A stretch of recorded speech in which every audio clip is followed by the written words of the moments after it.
let's start out. So welcome everybody to our webinar with St. Mary's College. And I'd like Piper Brewster, who is the Senior Associate Athletic Director for Compliance at the college. Thank you so much, Piper, for appearing here. And also Craig Means, who is one of the Directors of Admissions at St. Mary's College. So thank you both for being here.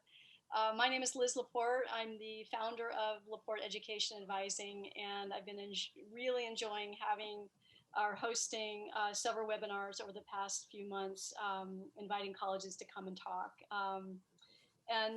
You know, other than doing these kinds of things, we help students and families navigate the college application process and help them to really figure out all the information that it takes to do a successful set of applications.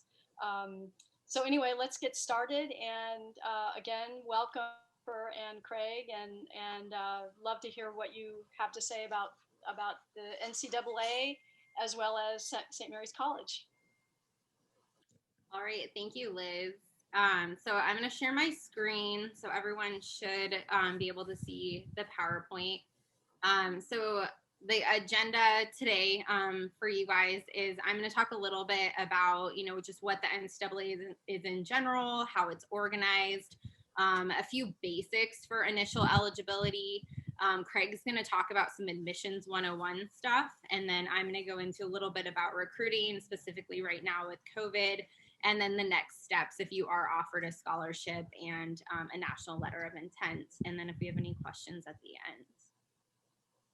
So the NCAA is actually the governing body for what we're known as member institutions. So like Liz said, I work at St. Mary's College. We are a member institution. We are in Division I. And so the NCAA conducts all of the championships. They have 90 championships, and they're across 24 different sports across 3 different divisions. They have 45 championships for women and 42 for men. And so you can see up there on the screen, there's fall, winter, spring sports, and then they have some newer or emerging sports, usually for women that are becoming or, you know, earning NCAA status. So there's a wide variety out there. Not every institution will sponsor every single sport. So I would check into that. Sometimes when I'll do presentations like this, I'll get questions about equestrian or wrestling. And so it really depends on the institution. So definitely check into that if they sponsor the sport you're interested in at the NCAA level. And so a lot of questions I get to are, you know, what's the difference in the divisions? Is one necessarily better than any of the others? And so you can see on the screen, there's an infographic there that NCAA puts out that just shows you, you know, a little bit of the differences there. You know, how many schools are at each level, how many, you know, student athletes, what, you know, the median enrollment is, you know, things like that, what kind of scholarships are offered. Really the biggest differences between the divisions is on the left side. So they do say the level of athletic scholarships offered and the number of sports offered is going to be a little bit different. So I'll talk later on in the presentation about some more detailed stuff about athletic scholarships. But I will say that, you know, Division I usually offers the most scholarships, and Division III actually does not offer athletic scholarships at all. And then to be Division I, so to maintain our sponsorship, we do have to sponsor so many sports, where that trickles down with Division II and Division III of how many sports you have to sponsor. So they probably have fewer sports. Sometimes that's not true though, and they will have more sports. And then how many participants per team as well. They also say the time commitment. So Division I, it's more competitive. The level of play is, you know, deemed higher. So the time commitment is higher, not necessarily with just practice and competition, but, you know, with film review, with, you know, going to the training room and the weight room and study hall and things like that as well. And then the eligibility standards are different between all 3 levels. And so I'll talk more about that shortly. So the biggest thing is if you are looking at Division I or Division II, and then a little bit with Division III, is you will want to look into the NCAA Eligibility Center. And so you need to create an account on there. So depending which level of play you're interested in will depend on what type of account you will sign up for. So it's NCAA. You can go to their website, or you can just go directly to the eligibilitycenter.org, and then that's where you're gonna, register. And then later on, you're gonna continue to log in there once you have an account, because you will need to update it. So like I said, there's two different account types. They updated this a couple years ago. Before there was just one account type, you paid one fee. Now they changed it where you can either register for a certification account, which is required for Division I and Division II students. So like I said, if you're pretty sure, on where you want to go and who you want to be recruited by, you should just go ahead and pay the fee associated with the certification account. And so those are listed there. They do usually increase a little bit per year. And so you will have to go in there and input all of your information that they ask for, your school history, your sports history. You do have to have that certification account to sign the National Letter of Intent, which I'll talk about later in the presentation. It's also required when you need to go on an official visit. So that's a paid visit where the school can actually pay for you to come visit them. They can pay your travel and your lodging, but you have to be registered with the Eligibility Center and have a certification account prior to that. If you're not decided at this point, you just kind of want to get a head start on your account, or you do want to go Division III, you can just sign up for the free profile page and you kind of start inputting your information there. But with Division I and II schools, like, I cannot find you on there to issue you an NLI or to put you on our list for the official visit. So you do want to make sure that you do transition over to the certification account if you do begin to be recruited by a Division I or Division II school. And so Division I, these are their academic standards up on the screen. So you'll see everything referenced as a core course. And so to keep it simple, what you would want to do is, once you're on the eligibilitycenter.org, you can go to the core course list and find your school. Almost every school is on there and has a core course list. And so you can pull that and then you can check it to see which courses at your high school meet different core course requirements. So Englishes, maths, natural and physical science, your additional courses, your social sciences, and then your just all-encompassing additional. And so you can pull that list, and then you can make sure you're registering for the proper classes and taking them at the proper time.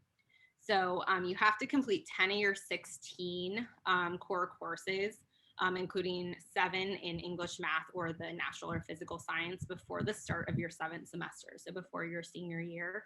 So you want to make sure you start a little bit early on this to make sure you're hitting that benchmark. And so you can kind of see the difference here with Division II.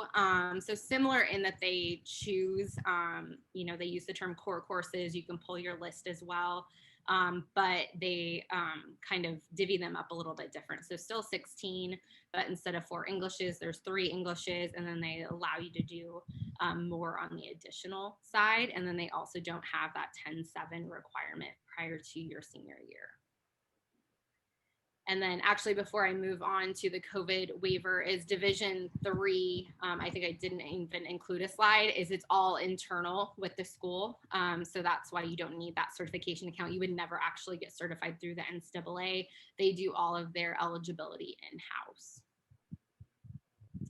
And so right now we're in a little bit of a different space with COVID. One of the big things with COVID was that a lot of the SAT and ACT testing administrations were canceled. And so they were seeing a lot of prospects who did not have a test score. So basically they've kind of pulled out that test score, and you can see here that they've kind of inputted for Division I on the left and Division II on the right what the new requirements are. And this is just for 2021. So if you're a senior right now being recruited and you're going to enroll in 2021 for the first time in college, these are your new requirements. So they don't have basically a sliding scale with the GPA and your test score, because they're not requiring that test score right now. So they're still looking in Division I for that 10-7 progression. They're still looking for the 16 core courses in those subject areas that I had up on the screen. And then you have to have greater than a 2.3 core course GPA in those 16 core. And then you have to actually have proof of graduation from your high school. And so with the 2.3 GPA, I will mention that it's just your GPA in those 16 core.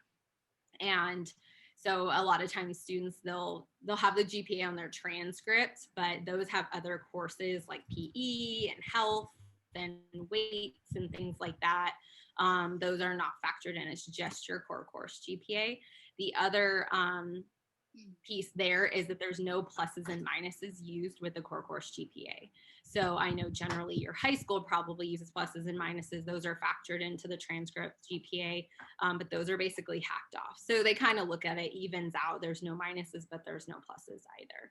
So just keep that in mind as well when you're looking for your eligibility GPA.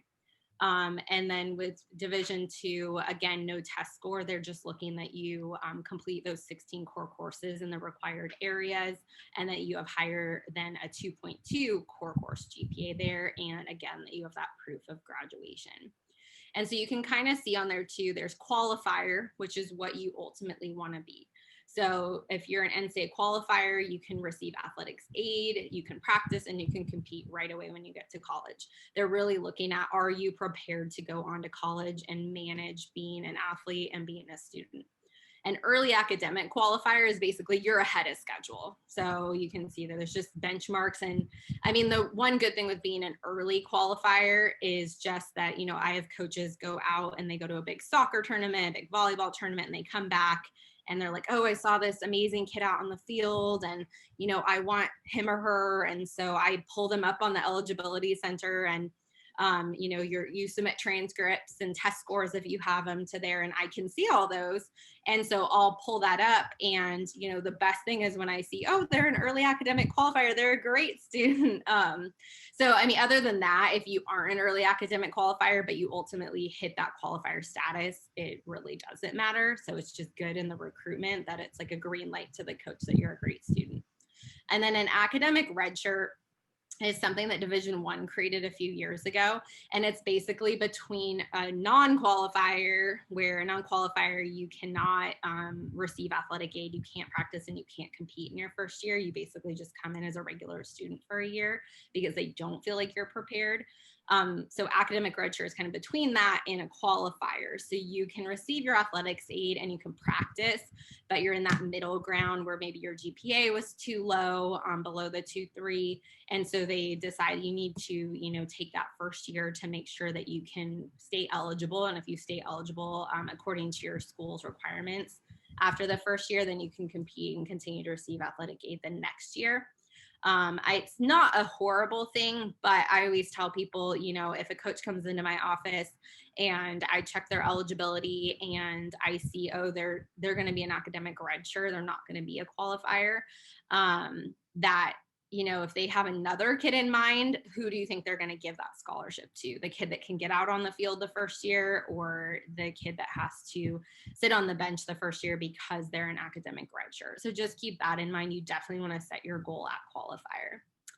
And so one thing to note is what will happen, so you can see what it would look like for Division I and Division II, is it will say final non-qualifier, like say you don't have test scores, but then it's going to show that COVID-19 automatic waiver approved, where you hit all those other things I just mentioned, you're just missing the test score. And so some questions we get that are kind of unique, I didn't want to go totally into it depending on the audience, but can homeschool students use this COVID waiver of not having test scores? Yes. We've also got a lot of questions about flexibility in submitting transcripts. So normally you register with the Eligibility Center and you have to have your high school registrar submit official transcripts. Well, a lot of schools were closed for a good amount of time, and so they have been more flexible with allowing you to use the email that you register your account with to submit test scores. And so you would submit them there via email to that EC processing email. And then we've had a lot of questions about what if my high school gave pass-fail grades or credit, no credit grades. What they would do is they still apply credit towards the 16 core, but then they only adjust your GPA of the 2.3 if it would increase it. If it would actually decrease it based on giving you a pass-fail grade, then they actually will just not adjust your GPA at all. And so that's the first piece. You need this academic certification. You need that qualifier status. The second piece of competing at Division I or Division II level is to have your amateurism certified. And so in general, what they're looking at for amateurism is, have you signed a contract with a professional team? Have you ever received any sort of salary for participating in athletics? Have you received prize money? So this is more the individual sports if you're tennis or golf, and that has to be above your actual and necessary expenses. Have you been playing with professionals? All of these things kind of contribute to you potentially being deemed a professional and not an amateur. And that can include tryouts, practices, competitions with a professional team. Agents, so this happens a lot with like baseball, for instance. Agents, try to approach you and sign you. Do you have any, benefits from them, any agreements with them? And then a big one, this happens more, I see, with international students, but delaying your collegiate enrollment. So there's limitations on how long you can do that after you graduate before it starts to affect your eligibility. And so this gives a little more detailed about those. So some of the biggest differences are like the delayed enrollment does vary across some of the sports.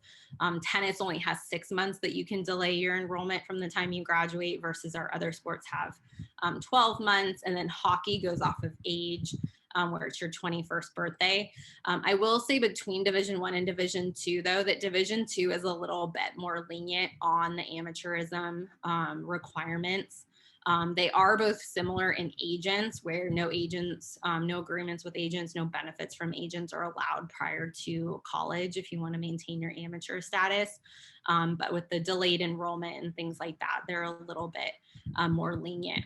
And so if you are one of those individual sport athletes like I was talking about, it's really good practice to keep track of if you receive any prize money from specific tournaments. This would include too, I've had students who bought gift cards, but then also on the flip side, keep track, like keep a log of all your expenses. So when you're having to go to these golf tournaments, are you paying for airline tickets and gas money and hotels? Do you have a private coach? What equipment did you have to buy? Were there entry fees? And so if you end up winning, $300 from the golf tournament, but it costs you $1,200 to participate in that tournament, the NCAA sees it as you didn't actually receive prize money. You just, got some money back towards your actual and necessary expenses. So like I said, not a big thing with team sports, but really big with the individual sports. And so basically how they monitor all of that is when you create your account, you're going to choose what sports that you want to be certified in. You can choose more than one sport. So I see that fairly commonly if you play multiple sports in high school and you're not sure what you want to participate in college, or some students will be a multi-sport athlete. You can put all of those in, and then they will have different questions, especially between individual sports and the team sports. And so you'll answer those questions. You're going to have to put in, what teams you played for, if you're individual, what tournaments you've played in. And you want to make sure all of that is very complete, because what happens honestly is, so on April 1, if you're a fall enrollee, or if you end up, you're a mid-year, like a spring, then it's October 1, you're going to check a box that says, yes, I want my final amateurism certification. And it submits whatever you've put in so far at that time over to someone at the NCAA. And honestly, what they do is they Google you. And so if they Google you and you only put in one golf tournament and they find you in a whole bunch more golf tournaments, they're going to start sending you email questionnaires. And now you're going to have to submit answers back via email and go back and forth with them before they will certify you. So it's best to kind of check before you click this certification on April 1. And just make sure your answers are thorough and you submit everything. It's usually a lot quicker, because then if everything checks out, it's usually like 24 to 48 hours that you'll get that certification. And so just make sure everything's updated at that time, including your graduation date. So maybe you reclassified, or you're going to be a mid-year now, because they're looking for that delayed enrollment piece of, so when did you graduate? So you would select that. And a tip there too that we run into sometimes is use an email address that you'll have access to after high school, because if they're still working on your amateurism and they're sending you those follow-up emails that they need answers to, they go to that email. And if you don't have access to it anymore, it's going to slow down your certification. And basically, if you're not responding to those email questions they're sending, they just stall your certification, and you have to be certified before you can compete when you get to school. So you want to make sure you submit that, and then you'll have your academic certification, you'll have your amateurism certification, and then you're on track to practice, compete, and receive your athletic scholarship. And so before I hand it over to Craig to talk about admissions, I just want to point out that you're going to feel like you're doing a lot of things twice. So I talked a lot about you register with the Eligibility Center, you're submitting transcripts, test scores if you have them, you're answering a lot of questions, you're, clicking buttons and doing a profile online. You basically have to do that then with the school that you plan to attend. So you have to submit applications and submit transcripts and submit test scores. They don't link together. So if Craig, you apply to St. Mary's, like Craig's going to walk you through, and you don't submit transcripts, Craig can't get them from the NCAA. They don't work together. So it really will feel like you're doing two things at the same time, but that's totally normal. All right, Craig. Great. Well, thank you, Piper, and thank you, Liz, for allowing us to be a part of this webinar as well. So, of course, if you're someone who is seeking to play NCAA athletics in college, you do have to go through the admissions process and still apply and cover all those things. So I'll speak to some of the basic things in terms of the 101, I guess I'd say, in terms of college admissions. And although a lot of the information I'm going to give is specific to St. Mary's, I think what's great, especially if you're seeking to be in California, the systems that we have in California, the California Community College system, the UC system, the Cal State system, and the independent college system. So you have a lot of choices. And I will probably allude to some things in what I call our sector, the independent college sector. And one of the reasons why I say independent versus a private college is because we're all independent of each other. So when you're seeking or you're being recruited and you're going through these admissions processes, make sure you're paying attention to all the nuances or the deadlines and things like that, because we all operate independently. So some of us have different requirements, some of us have different timelines and deadlines, and so that can add a larger more things to the mix. As Piper was saying, you're going to repeat things, but you're going to have to look up a lot of multiple things as well, especially if you're seeking, like I said, an independent college. So, in terms of our first year applicants, we've got two deadlines that students can apply for.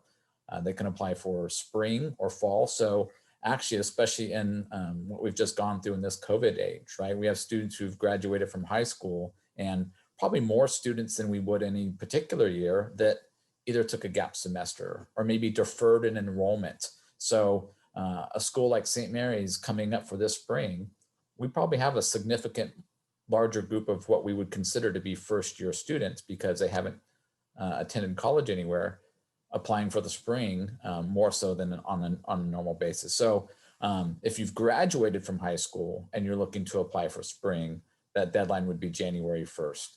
Our spring semester actually doesn't start until February. So it gives students a little bit more time if they're finishing up coursework or anything like that, that might end in December, depending on their situation.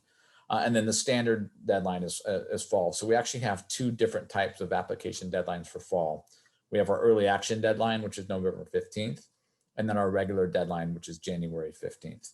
And then over to the right, it just mentions the FAFSA, if you're applying for financial aid along with that. But one thing I'll mention, just to use terminology differently, some schools operate on early action, some schools operate on early decision. So, that could have a bearing in terms of maybe there's a school that you are seeking to play sports at, or that you're being recruited at, right? And if you end up applying to a school that's early decision and you get admitted to that school, you're bound to that school. So in terms of that vernacular, make sure if you don't want to be bound in a process, then you'll want to apply for a school that might have early action versus early decision. And then next slide I just want to show is we have transfer students as well that come to St. Mary's and play NC2A athletics. And there's a lot of different nuances that are involved with that process as well, not necessarily with admission, but with that connectivity to compliance and working with the NC2A eligibility. A lot of the admissions offices at the schools that you might be looking at do work closely with those athletic offices. That's why something like Piper's role in compliance, making sure all the legalities and the rules are followed from the NC2A perspective, but then working with us to make sure all the admissions guidelines are taken into consideration as well. And so our offices work together with that in terms of helping to kind of guide students through not only the NC2A process, but the admissions process as well. So again, if you're a transfer student, you can come in the spring. That deadline is January 1st. And if you're a transfer student who's looking to apply to a fall, or our term for fall, it's July 1st. So again, independent colleges, make sure you're doing your research, because again, we are independent of ourselves. And July 1st is kind of a later fall deadline than a lot of schools. So, I don't always encourage students to wait till July 1st if they're thinking of transferring. Apply in February and March. And so if you follow a standard deadline, that probably helps in terms of that recruitment timeline as well. Again, with different schools, if you're applying to the UC system, there's one site that you can go on and submit one application that goes to all the different UCs, and kind of a similar process with the Cal State system. If, again, speaking of California in particular, St. Mary's has two different types of application. We have our own application that we just created fairly recently. So if it's just go to our site, you can either click on that and just go right to it and start our application. It's a little less cumbersome than the Common App. And the other option that we have is the Common Application too. So again, kind of like the UC system or the Cal State system or schools that are on the coalition, the Common App, I would think that most know, has a lot of similarities, and you can apply. A lot of schools accept the Common App. We may just tailor them differently with our essay questions or our essay prompts.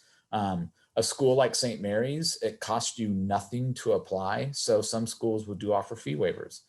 As I mentioned, our application that we have, that's our own application. Of course, you just create a login and it's free. But if you're someone who's applying to St. Mary's, let's say this fall, and you're using the Common App, if you use Gales 21, that will override the fee waiver code and it won't cost you anything to apply. And then the next step is just kind of something a little bit more in depth in terms of the process as well. As I mentioned, our first year and our transfer process and the deadlines for that. But what is it that you need to apply and go through the admissions process? Well, so for us, I'd already mentioned the application. That's one thing. And the second thing that you need is you need your official high school transcript. Okay.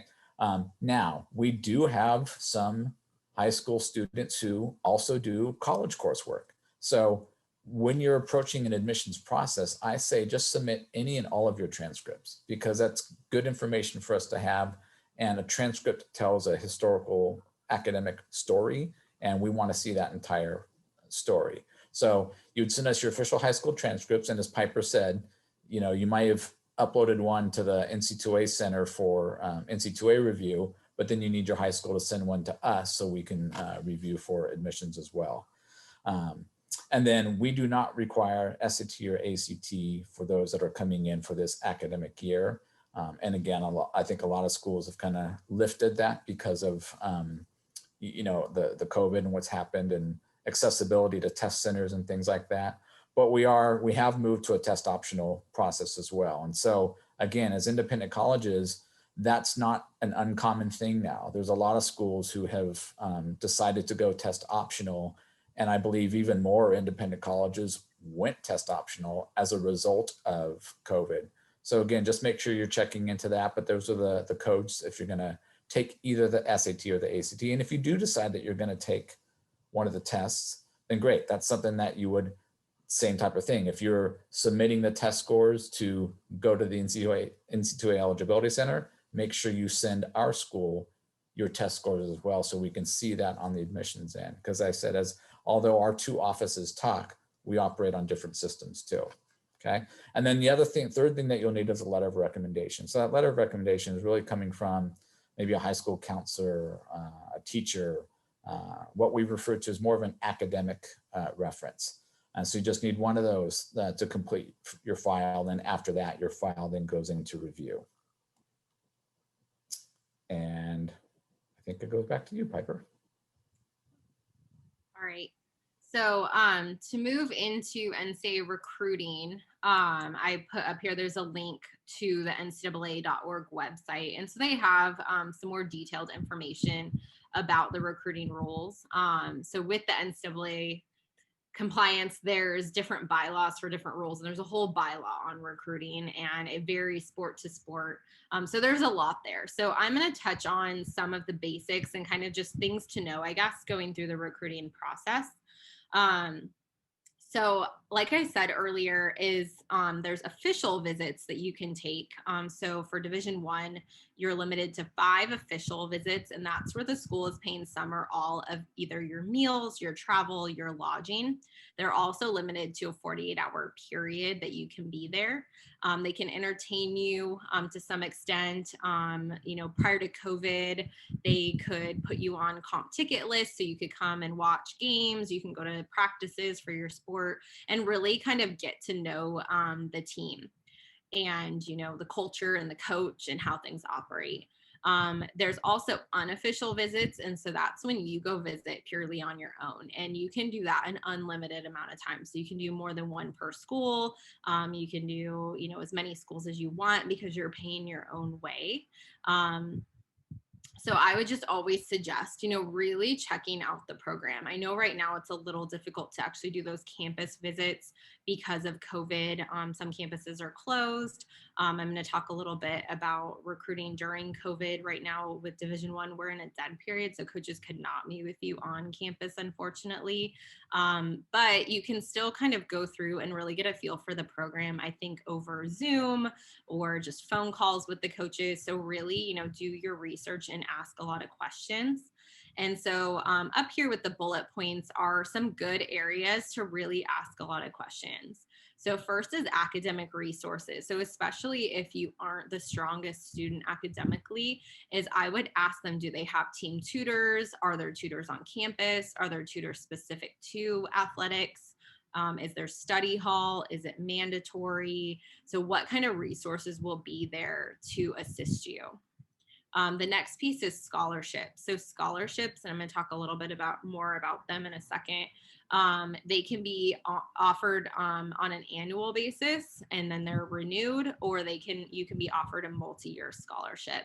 And so if you're being offered a single year scholarship, I would ask about renewals. What's the basis for renewal? Will this be renewed for how many years? What if I get injured in my first year and I just stay for a 5th year? Or what if I just wanted to, stay a 5th year, I transferred in and I'm not going to graduate in 4 years. Will they honor your scholarship and how long? Also financial aid and cost of attendance. So like Craig talked about, every college is very, very different. And so, if coach is offering you, a $15,000 cross country scholarship, well, that makes a difference depending on how expensive the school is. So if you're looking at a state school versus you're looking at a private institution, $15,000 will go a lot further at one school than it will at the other. So do your research on, what is the cost to attend that college, and don't just, talk pure numbers with the coach. Also look into, what other scholarships are offered. Are there, merit scholarships if you have a good GPA? Are there need-based awards? What else is out there for you? The admissions requirement. So like we touched on, you have to go through those eligibility requirements I talked about, but you have to be admitted to the college as well. And so if the college has more stringent admissions requirements than the eligibility requirements, you have to be able to meet those for whatever college it is as well. If you're interested in study abroad and internships, I would ask, one, does the college offer that? But then on top of that, I would ask the coach, is there going to be the ability for me to study abroad? Some sports, especially at the Division I level, will be pretty much year round. And, you don't always get that opportunity to be able to study abroad. So I would ask that on the front end and not just assume. Also, athletic training and medical expenses, especially if you have had some injuries in the past.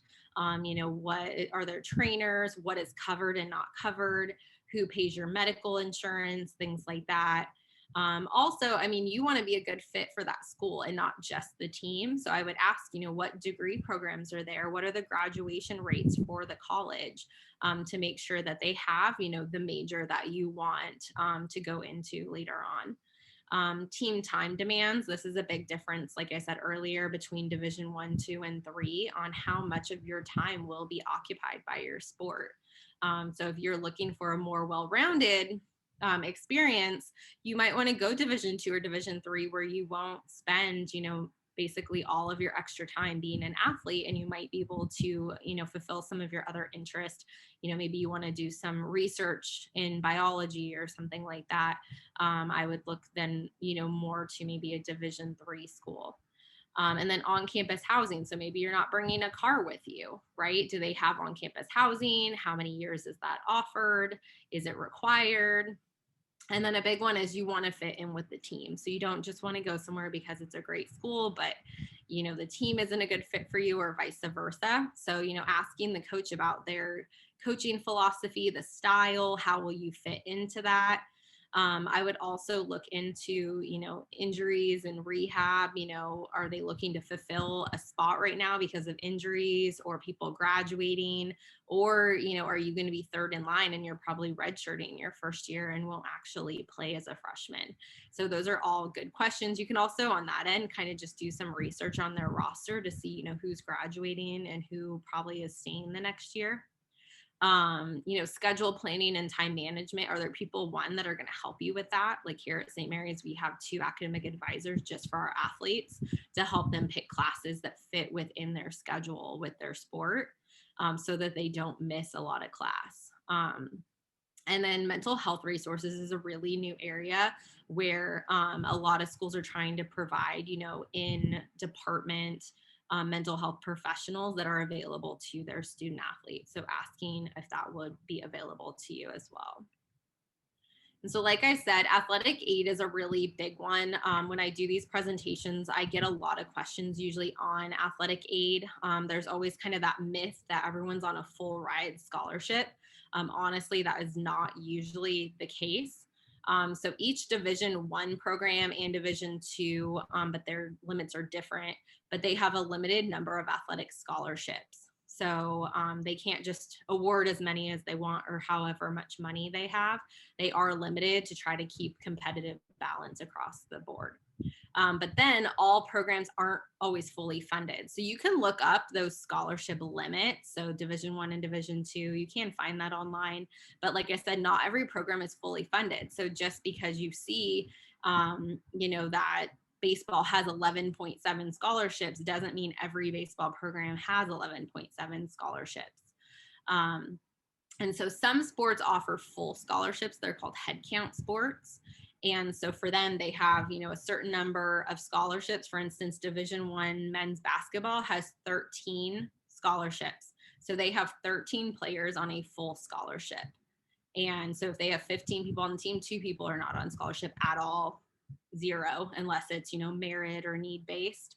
And then some sports are called equivalency sports, and they can spread their scholarships across, as many people as they want for the most part. There's a few little nuances there, but they have partial scholarships, or they could give full too. So for instance, women's soccer has 14 scholarships, but they spread them usually across around 30 women. So, some people might be on $5,000 and some might be on a full or close to a full. So it really varies. So that myth of everyone being on a full athletic scholarship, usually that's not the case unless you're participating in one of those headcount sports generally. And then, like I said earlier, athletic scholarships generally are offered as a 1-year award. So you sign a contract for it, and they're renewable for each year, given that you follow all the requirements in the grant and aid. So maintaining eligibility, not having any misconduct issues, things like that. But they can be multi-year. So you would want to ask your recruiting coach that as well. Do you offer multi-year awards as well? And so if you are having these discussions with the coaches, the next steps are that you're offered not only that scholarship agreement, but also the national letter of intent. And so in order to sign the national letter of intent for 2021, you also have to have a grant and aid. So you have two documents. One is that in-house grant and aid or scholarship contract with the college. And then colleges, Division 1 and 2, so not 3 because they don't offer athletic aid, but Division 1 and 2 institutions, they subscribe to something called the National Letter of Intent. And it's a binding agreement between the prospect and that NLI member institution. And so it goes along with the scholarship agreement. And basically what it is you're promising that you will attend that institution for at the very least that first academic year when your aid matches up with the grant and aid in the NLI, so 2021. And then they are promising to give you that athletic aid. They cannot take it away once you sign it unless you, like I said, violate where you become ineligible or you have some misconduct issues or something like that, or the two big ones. And so when you sign that, you would just keep in mind that a recruiting ban is put in place and you cannot talk to any other colleges after that. So when you sign the NLI, you want to be very, very sure that that's the institution that you want to go to. And so you can see on the left side there for 2021 enrollees, those are your dates. So Division I basketball and Division I football, and then Division II football all have kind of their own time periods, and they have multiple signing periods. So they kind of open and close. And so they open and you can sign during that period, and then they close again, and you would have to wait until the next period to sign. Versus all of our other Division I and II sports. So these are your soccers and baseballs and cross country and volleyball. They all have one signing period now. So it runs from next Wednesday through August 1. So if you're, just starting out and, you're just talking to coaches now, you still have plenty of time, to talk to them and sign with the institution. And so we could get that question a lot, especially this year with COVID and not being able to, go to campus and have the coaches see you in person. So if you're not ready to sign, like I said, most sports have multiple signing periods, and then the other sports, it remains open until August 1. So you do have plenty of time. I will tell you though, if you are a very strong recruit, coaches will want to lock you down early on. So just keep that in mind as well. And the other piece, just for your purposes, I'm not sure how well known this is, but the NCAA at this point has granted an additional year of eligibility to current student athletes. So last spring, our like baseball, softball, golf, tennis, fall, the soccers, volleyball, cross country, and now through winter, so our basketballs, and then, if this was wrestling and things like that. All of those student athletes have been given an additional year of eligibility.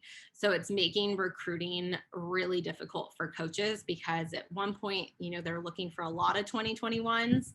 And then now all of a sudden they have a lot of student athletes who could stay back another year because they got an extra season. And so, they're kind of torn between offering scholarships and are people staying around another year. So it has kind of thrown a wrench in the recruiting plan. And so coaches are having now to make these kind of roster decisions years out, because, someone that was a freshman on our soccer team for 2020, they're going to have 4 more years after their freshman year. And so coaches are having to figure out years in advance now, will that person stay, or do I need to be looking for someone to fill their position? So there's a lot going on. So even more reason really to ask those hard questions to coaches, about scholarships, about playing time, things like that. And so, like I mentioned earlier, recruiting, for the most part, there's coaches can come and do what they call evaluations and contacts at your tournaments and homes and things like that. You can come on campus visits, very popular, the paid and the unpaid visits. But right now, Division I is still in a recruiting dead period. It's called the COVID dead period. They instituted it in March, and it's now continuing through January 1st, 2021. And I've heard it might even go a little bit longer through possibly March. And so that means right now for Division I schools, so if you're interested in Division I and you're talking to those coaches, you cannot come do official visits, and then you can't do unofficial visits to campus if they involve athletics. So you could come on your own, and if a school has, you know, admissions tours and things like that that you can do on your own, you can go do those. You just couldn't, you know, walk over to coach's office and try to meet with him or her in their office. That would be considered athletic department involvement. And then there's no off-campus contacts or evaluations. So coaches can't go right now to your tournament. So if you live somewhere and you are playing your sport, I would really try to get, you know, video of it and send video to coaches. That's a huge thing right now, is they're basing recruiting decisions off of film that students are sending them. And so sometimes I do these talks too with a coach that we have on staff, and they always can throw in, you know, the insight here about, you know, what they like and don't like about film.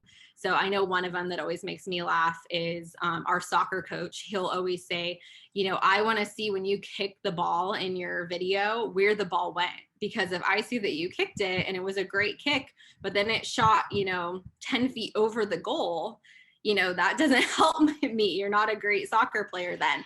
So show, you know, when you met the ball and then where the ball went. So make sure, you know, you really have good advice when you're creating the film and you're sending it out to coaches, because they're really having to base a lot of decisions on it right now. The other piece is I always usually suggest you go to institutional camps and clinics. They're kind of like a loophole in the recruiting process for Division I. So Division I cannot do tryouts prior to you enrolling at the institution. So we cannot try out prospects, whether we are in a dead period or not. That's just not allowed in Division I. Where Division II, that is allowed actually. And so kind of one of the loopholes is if you went to a camp and clinic at the institution, you're getting to train in front of the coach, right? And he's running the camp, so he can run you through whatever drills and, you know, scrimmages he wants to. So it almost is like a tryout, but because you paid to go to their camp and clinic, that can happen. So I always say that's a really great resource to get in front of a coach. You know, if you've been emailing a coach at a specific institution, telling them to come to your games and they're not, is go to them and go to their camp and clinic. But unfortunately, like I said, right now with the dead period, we cannot have those. But if that gets lifted, I would really suggest camps and clinics are a big one. What's still permissible is, like I said, you can still visit campus without contact with the coaches or athletic staff. So you can meet with admissions, you can meet with financial aid. If they can set you up to meet with a professor, maybe you're really interested in the creative writing department and you want to go talk to someone in that department. All of that can happen. You just, like I said, cannot come see the athletic coaches in person during your visit. Like I said, admissions tours still okay. And then calls, texts, and emails with coaches are, you know, fine right now. So I would, you know, reach out to them, send them video, send them text. A lot of our coaches are getting really creative as well. They're creating, you know, video campus tours of our new facilities. Like we just opened a brand new athletic performance center for strength and conditioning. And, you know, a lot of them were really excited about it, and we cannot walk prospects through there right now because of the dead period. So a lot of them have been, you know, creating some film tours of, you know, those facilities, of their locker rooms. So if you want to see all that, I would ask, you know, a coach, could they, you know, show you that kind of stuff? And so they could be pre-recorded, or you could be at home and they could, you know, FaceTime and, you know, walk you through all of that and tell you what you're looking at. Fortunately, though, as of September 1, Division II schools have resumed their normal recruiting calendar. So generally when COVID doesn't happen, every sport has a recruiting calendar. And so they have periods of times where they can go out and recruit, periods of times where they can only recruit on campus. So they can't go to you, but you can come to them. And then they have periods of time where we do normally have dead periods. Like one is normally next week around the signing period. So coaches aren't out pressuring prospects to sign those documents once we mail them out. But, you know, D2, they've gone back to whatever their normal calendar is. So a lot of them can do a lot more. So if you're interested in D2, I would really, you know, get out there, reach out to them and try to get some visits scheduled and things like that. And then D3, like I've mentioned throughout the presentation, is very flexible, and they actually do not have recruiting calendars for their sports. So they're a lot more flexible with the recruiting. And so that's about all I have for you, unless anyone has any questions. And then up on the screen, I included my email if you do have any questions about St. Mary's or, you know, Division I compliance. But if you have questions just in eligibility in general, you're having issues, you know, signing up for the eligibility center, I included their phone number on there. So if you have questions and you're not being recruited by an institution at this point, someone at the NCAA can help you. And then once you do become recruited by an institution, there's at least one of me at every institution, sometimes more than one. Some big schools have, you know, 10 compliance people. So there'll be someone there to kind of walk you through a lot of the stuff I talked about. And then if you have specific questions about St. Mary's admission, so the stuff Craig talked about, we have a St. Mary's specific email, so smcadmin@St. Mary's. So thank you so much, Piper. And I know, Craig, you're off to another meeting, but it was, you know, it's great to have you along. And I think the audience has learned a tremendous amount of information about the NCAA process and also about St. Mary's College. It would be great to hear a little bit more about the highlights of the college. I'd be happy to, you know, talk to anybody who would like to know more about the school.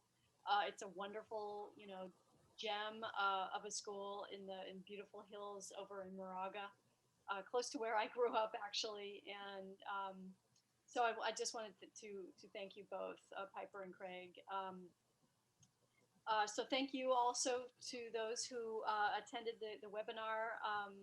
Happy to have had you, and I look forward to seeing you at our next webinar, which will be November 12th, and this will be with Occidental College. Also, be sure to keep us in mind if you are going through the admission process or the pre-admission process and you would like some guidance. Feel free to reach out. Again, my name is Liz Laporte, and I'm the founder of Laporte Education Advising. So thanks again, everybody. Piper and Craig, thank you. Thank you, Liz. More, yeah, thanks so much. And I look forward to a relationship with St. Mary's College, and I'm happy to send students and student athletes your way. So thanks, everybody. And Thank you. Good luck, everyone. Yeah, thank you. Thank you. And have a nice night. Again, hopefully see you at November 12th, 4 p.m. for Occidental College. Okay, bye everybody. Thank you. Thanks.